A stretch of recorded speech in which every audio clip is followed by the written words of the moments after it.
All right, we're here at Atlanta Motor Speedway, and we're here with Andy Hillenburg, a man who's driven in the Daytona 500 and the Indy 500, and he has what he calls the Fast Track High Performance Driving School, and he teaches it at tracks all over the country. Here in Atlanta, we're going to see what it's like to drive a NASCAR Cup car. Unlike a few weeks ago when I showed you what it was like to drive a Legends car around Atlanta Motor Speedway, we're going on the high banks in an actual Cup car. Andy, tell me what I need to look for if I'm going to be a race car driver. I'm stepping up from the Legends series and I want to drive Cup, ARCA, something like that.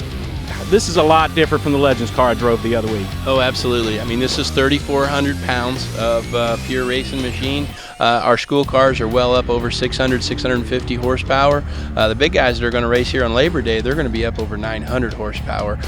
So the biggest thing is, being smooth out there on the speedway. That applies, to any type of racing from go-karts all the way up to the Cup Series. You've got to be smooth to be fast. You've got to be concentrating. So many people don't understand the amount of concentration that it takes. And today we're going to be running 10 laps. And after the end of your run, I want you to tell me how hard you concentrated on those 10 laps and then realize that these drivers come down here and do 500 miles with that type of concentration. Looking at this dash here, this is nothing like a go-kart that you ever run. It's nothing like the Legends cars that we see out here on Thursday nights at Atlanta Motor Speedway.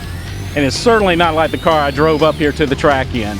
This is way different. Oh, absolutely. I mean, when you look in here, this is what the driver's view, what you'll have when you're out there on the speedway. Your most important gauge in the car is your oil pressure. If your oil pressure would go down below 30 pounds oil pressure, or 30 pounds, a red light will come on. If that red light comes on, I need you to shut the thing off and coast to a safe stop. Put the car into neutral. They will not run without that oil pressure. All right, next off, you've got your temperature gauges. Really nothing over 240 on water or oil temp. If you see a little bit more than that, come in. Might be something as simple as cleaning the grill off, sending you right back out. So we won't penalize you for any equipment malfunctions. You'll probably be rewarded by myself for helping us save equipment. But the other gauges, those are for our mechanics, and when we do our rides and stuff, voltmeter, fuel pressure gauge. Your tachometer gives you a good idea on your engine RPM, which translates to speed. It also helps you shift gears. I'd like you to shift gears here in the school about 3,500 RPM or so as you go from first, second, third to fourth. And of course, once you're in fourth on these high-speed ovals, you'll leave it right there and just keep on digging. Any race fan has seen Days of Thunder. And there's that famous line in there, "I'm going to drop the hammer."